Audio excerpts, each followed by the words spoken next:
قال الله عز وجل من المؤمنين رجال صدقوا ما عاهدوا الله عليه فمنهم من قضى نحبه ومنهم من ينتظر وما بدلوا تبديلا۔ معزز حاضرین، پردہ نشین خواتین اسلام، پارہ نمبر 21 میں سورۃ الاحزاب کی آیت نمبر 23 میں آپ کے سامنے پڑھی کہ جس میں اللہ سبحانہ و تعالیٰ نے فرمایا کہ اہل ایمان میں ایک ایسے مرد ہیں جنہوں نے جو اللہ سبحانہ و تعالیٰ سے وعدہ کیا اس کو پورا کیا، اور ان میں سے بعض ایسے ہیں جنہوں نے اپنے وعدے، اپنے عہد اور اپنے نظر کو پورا کیا، اور ان میں سے بعض ایسے ہیں جو ابھی منتظر ہیں، انتظار کر رہے ہیں۔ وما بدلوا تبدیلا، اور انہوں نے کسی بھی قسم کے اپنے عہد میں کوئی تبدیلی نہیں کی۔ یہ آیت کریمہ اصل میں صحابہ کرام کے متعلق نازل ہوئی۔ اللہ سبحانہ و تعالیٰ نے پہلے تو صحابہ کرام کی تعریف میں ایک لفظ استعمال کیا، اللہ نے کہا رجال۔ رجل، رجال کے معنی ہوتے ہیں آدمی، اور اس کا ایک معنی اصل میں مرد بھی ہوتا ہے۔ صحابہ کرام کو اللہ سبحانہ و تعالیٰ مرد قرار دے رہے، مطلب کامل مردانگی صحابہ کرام کے اندر تھی۔ اور مردانگی کا تذکرہ دیکھیے، اللہ سبحانہ و تعالیٰ فرما رہے ہیں جو وعدہ صحابہ کرام نے اللہ تعالیٰ سے کیے تھے، جو عہد اللہ تعالیٰ سے کیے تھے، سب کے سب عہد کو انہوں نے پورا کیا ہے۔ اب اصل دیکھیں گے یہ جو آیت کریمہ نازل ہوئی اس کے پیچھے ایک سبب ہے، سبب نزول ہے۔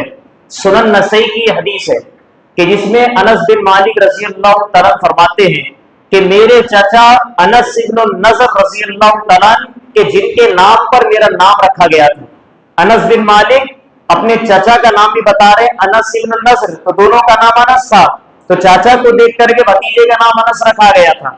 آگے وہ بتاتے ہیں کہ انس بن النضر رضی اللہ تعالیٰ جب جنگ بدر میں کسی ایک وجہ سے شامل نہیں ہو سکے، شریک نہیں ہو سکے، تو ایسے موقع پر انہوں نے یہ عہد کیا ہوا تھا اللہ سبحانہ و تعالیٰ سے، لوگوں کے سامنے انہوں نے یہ کہا تھا کہ جنگ بدر کے اندر میں تو شامل نہیں ہو سکا، پیچھے رہ گیا، غائب رہا میں، لیکن اگر اللہ سبحانہ و تعالیٰ اس کے بعد مجھے کسی بھی جنگ میں شریک ہونے کی توفیق دیں گے تو پھر دیکھنا کہ اللہ سبحانہ و تعالیٰ کا میں وعدہ کرتا ہوں کہ میں کیا کر کے دکھاؤں گا۔ ذرا دیکھیے، راوی کہتے ہیں کہ صحابی نے بس اتنے ہی الفاظ کہے، اس سے آگے الفاظ کہنے سے ذرا ڈر گئے، کیونکہ جب کوئی آدمی زبان سے الفاظ نکالتا ہے تو سوچ سمجھ کے نکالنا چاہیے، کیونکہ وہ اللہ سبحانہ و تعالیٰ سے وعدہ کر رہا ہے، تو جتنی طاقت اور استطاعت ہو سکتی ہے اتنا ہی وعدہ کرے گا انسان، اسی پر جمے رہے گا۔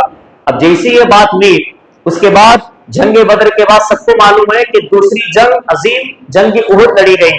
اس کے بعد میں یہ صحابی نے کیا دیکھا کہ اب مجھے شریک ہونا ہی ہونا ہے، تو نبی صلی اللہ علیہ وسلم کے ساتھ جنگ احد کے اندر یہ شریک رہے۔ پھر کیا دیکھتے ہیں کہ سعد ابن معاذ رضی اللہ تعالیٰ سامنے سے آتے ہیں، تو ان سے کہنے لگتے ہیں، ان کی کنیت ہے ابو عمرو، وہ کہنے لگے کہ اے ابو عمرو کہاں جا رہے ہو؟ پھر اس کے بعد ان کو یہ کہنے لگے کہ دیکھو یہ جو احد پہاڑ تم کو دکھ رہا ہے، یہاں سے خوشبو آ رہی ہے اور مجھے لگتا ہے کہ یہ جنت کی خوشبو ہے۔ وہ یہ کہنا چاہ رہے تھے کہ میں جنت کی خوشبو کو محسوس کر رہا ہوں، کیونکہ میں آج میدان میں کھڑا ہوں اور میری پوری یہ طاقت رہے گی انشاءاللہ، اور نبی صلی اللہ علیہ وسلم کے ساتھ میں رہ کر کے کفار سے مقابلہ کروں گا۔ اور اس کے بعد جب میدان میں اترتے ہیں، کفار کی گردنیں مارتے ہیں، جہاں وعدہ انہوں نے اللہ سے کیا تھا، راوی کہتے ہیں کہ کفار کو مارتے مارتے یہ خود شہید ہو جاتے ہیں، ان کی گردن کٹ جاتی ہے۔ اب اس کے بعد میں ان کی جو بہن ہے جن کا نام ہے ربیہ رضی اللہ تعالیٰ عنہ، وہ فوراً آتی ہیں اور دیکھتی ہیں کہ میرے بھائی کہاں پر مدفون ہیں، میرے بھائی کہاں پر شہید کیے گئے ہیں۔ اور ایسے موقع پر ان کا یہ کہنا ہے کہ میں تو اپنے بھائی کو پہچان نہیں سکی، سوائے ان کے انگلیوں کے پوروں کو دیکھ کر کے میں نے پہچانا تھا کہ انس بن النضر ہے۔ یعنی اتنی حالت ایسی ہو گئی تھی، تیر ایسے برسائے گئے تھے ان کے اوپر کہ جسم پوری طریقے سے چھلی ہو گیا تھا، حتیٰ کہ ان کی بہن ان کو پہچاننے سے انکار کر رہی تھی۔ وہ تو اچھا ہوا کہ ایک انگلی ان کو جو ہے نا دکھائی تھی، اس کا پور دکھائی تھا جس سے ان کو پہچان میں آئی۔ اس لیے ایک راوی آگے کہتے ہیں کہ تقریباً جب ان کے جسم کو نکالا گیا، دیکھا گیا، تو 80 سے زائد زخم ان کے جسم پر موجود تھے۔ اب یہاں اس کے بعد اللہ سبحانہ و تعالیٰ نے قرآن کی آیت نازل کرتے ہوئے اللہ نے کہا من المؤمنین رجال، اہل ایمان میں ایسے مرد بھی ہیں جب وہ اللہ سبحانہ و تعالیٰ سے وعدہ کرتے ہیں، حق کرتے ہیں، تو اس کے حق کو پورا کرتے ہیں۔ تو آپ دیکھیے کہ یہ صحابی نے کیا کہا تھا اپنے زبان سے کہ اگر کوئی اور موقع ملے گا جنگ میں تو شریک رہوں گا اور اللہ سبحانہ و تعالیٰ کی راہ میں قتل نہ مروں گا۔ اللہ سبحانہ و تعالیٰ نے ان کے دل کی مراد پوری کر لی اور اللہ سبحانہ و تعالیٰ نے ان کو شہادت سے نوازا تھا۔ اچھا، اس حوالے سے ایک اور واقعہ آپ کی خدمت میں ہے۔ دیکھیے، اگر کوئی بندہ اپنی نیت میں سچا ہے، اللہ سبحانہ و تعالیٰ سے سچا وعدہ اور عہد کرتا ہے، اللہ سبحانہ و تعالیٰ کیسے اس کی مراد کو پوری کرتے ہیں۔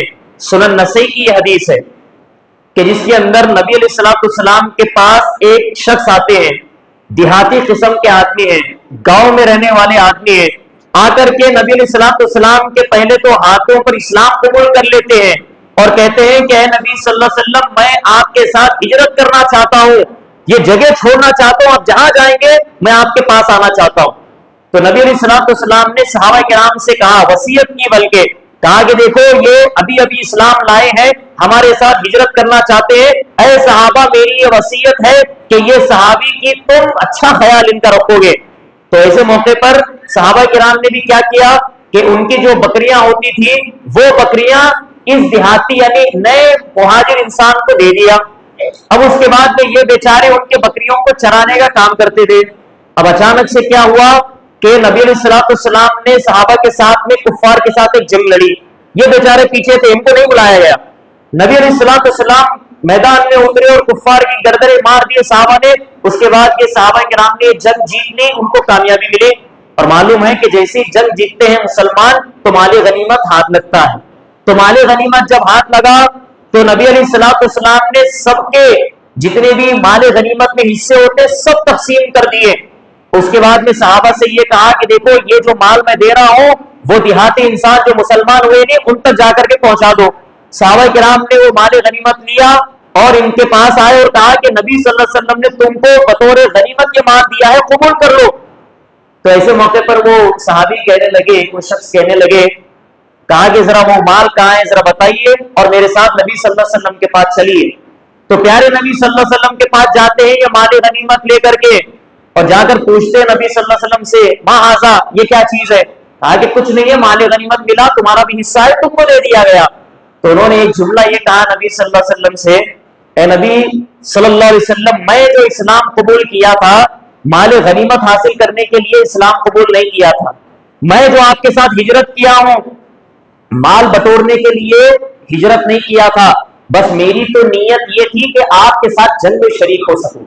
میری نیت تو یہ ہے آج بھی کہ اب کفار کی طرف سے کوئی تیر آ کر کے میرے حلق میں یہاں پیوست ہو جائے اور میں اللہ سبحانہ و تعالیٰ کی راہ میں شہید ہو جاؤں۔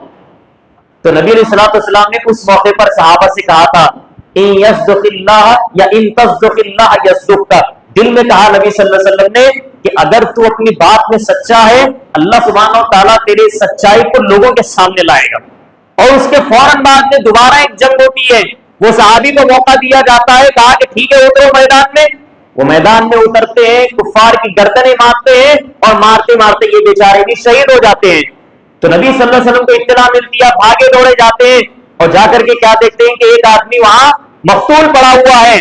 تو پیارے نبی صلی اللہ علیہ وسلم نے یہ سوال کیا، کہا کہ وہ نیا مہاجر یہی ہے؟ کہا یہی ہے۔ تو جب اس کے جسم کو دیکھا گیا تو جس جانب انہوں نے اشارہ کیا تھا انگلی سے کہ یہاں تیر لگنے کی میری نیت ہے سچی، تو واقعہ دیکھا یہ گیا کہ وہ تیر آ کر کے ان کے حلق پر لگی تھی اور جس کی وجہ سے ان کی وہی شہادت ہوئی۔ تو نبی علیہ الصلوۃ والسلام نے اس موقع پر یہ جملہ کہا تھا، صدق اللہ فصدقہ، انہوں نے اللہ تعالیٰ سے سچا وعدہ کیا، اللہ سبحانہ و تعالیٰ نے بھی ان کے سچے وعدے کو پورا کر دکھایا۔ پھر اس کے بعد میں نبی علیہ الصلوۃ والسلام نے اپنا جبہ نکالا اور اپنے جبے میں ان کو دفنایا۔ اور اتنا ہی نہیں، نبی علیہ الصلوۃ والسلام نے جماعت کے ساتھ میں صحابہ کرام کے سامنے ان کی نماز جنازہ بھی پڑھی، پھر ان کو لے جا کر کے دفنایا۔ اور جب دفنا دیے، جب دعا کرتے ہیں اس میں نبی علیہ الصلوۃ والسلام اللہ سے یہ دعا کرنے لگے، اللہم ھذا عبدک، اے اللہ سبحانہ و تعالیٰ یہ تیرا بندہ خرج مہاجرا فی سبیلک، تیرے راستے میں ہجرت کرتے ہوئے جہاد کرتے ہوئے نکلا تھا، فقتل شہیدا، شہید ہو کر کے مرا ہے، وانا شہید علی ذلک، اور اللہ سبحانہ و تعالیٰ میں اس بات کا گواہ۔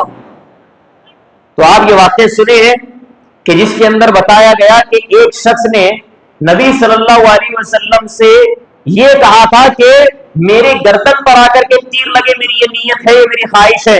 یہ سچا وعدہ تھا ان کا جو اللہ تعالیٰ سے انہوں نے کیا، جس کی وجہ سے اللہ تعالیٰ نے ان کے اس وعدے کو سچ کر دکھایا ہے۔ اس میں ایک جو واقعہ ہم نے سنا ہے نا، اس کے اندر ایک اشکال ہو سکتا ہے، وہ اشکال کو بھی دور کر دو۔ کہا کہ عام طور پر ایسا ہے کہ جو شہید ہوتا ہے اس کی نماز جنازہ نہیں پڑھی جاتی۔ نبی صلی اللہ علیہ وسلم نے شہداء احد، جو احد جنگ میں 70 صحابہ شہید ہوئے تھے، ان میں سے کسی کی نماز جنازہ نہیں پڑھی۔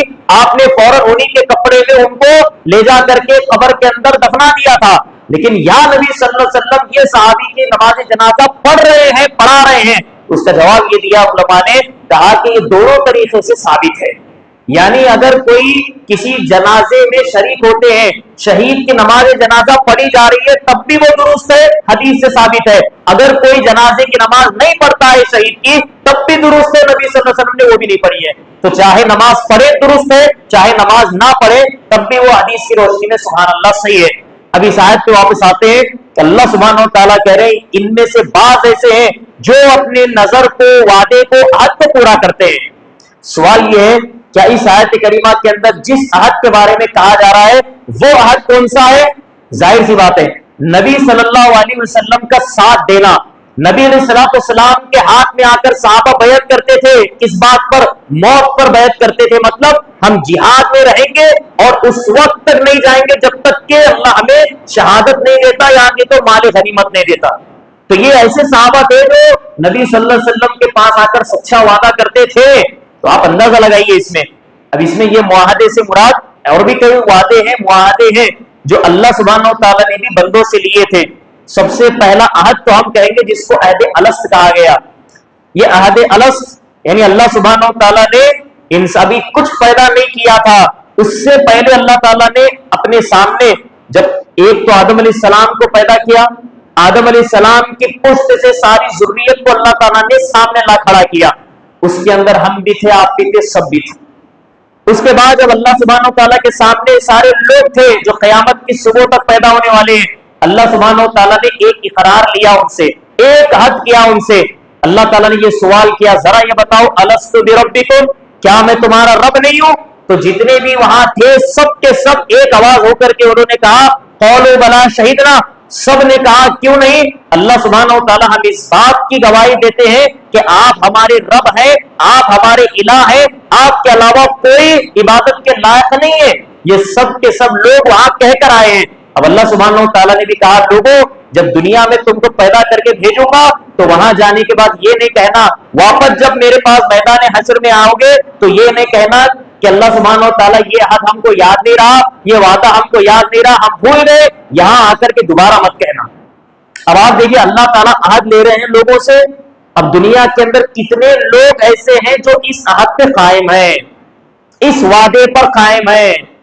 اب اللہ سبحانہ و تعالیٰ خود اس کا جواب دیتے سورہ یوسف کی ایک آیت کے اندر اللہ نے کہا وَمَا يُؤْمِنُ أَكْثَرُهُم بِاللَّهِ إِلَّا وَهُمْ مُشْرِكُونَ، اللہ نے کہا اللہ پر ایمان رکھتے ہوئے بہت زیادہ ایسے لوگ ہوں گے جو مشرک ہوں گے۔ تو اس سے معلوم ہوا کہ پوری دنیا کے اندر میجورٹی مشرکین کی ہے، اور ان میں سے اہل توحید، اہل ایمان چند لوگ ہیں۔ تو چند لوگ ایمان والے ہیں اور اکثریت مشرکین کی ہے، تو سمجھ لو کہ بہت چند لوگ ہیں بفضل اللہ و رحمتہ اللہ سبحانہ و تعالیٰ کے اس عہد پر باقی ہیں، اللہ سبحانہ و تعالیٰ سے کیے ہوئے اس وعدے پر قائم دائم۔ خیر اس آیت میں اللہ فرما رہے ہیں کہ جو لوگ اللہ سبحانہ و تعالیٰ سے عہد کرتے، وعدہ کرتے، وہ تو پورا کرتے الحمدللہ، اور ان میں سے ایسے بھی لوگ ہیں جو انتظار کرنے والے ہیں۔ تو انتظار کرنے والے کون صحابہ تھے؟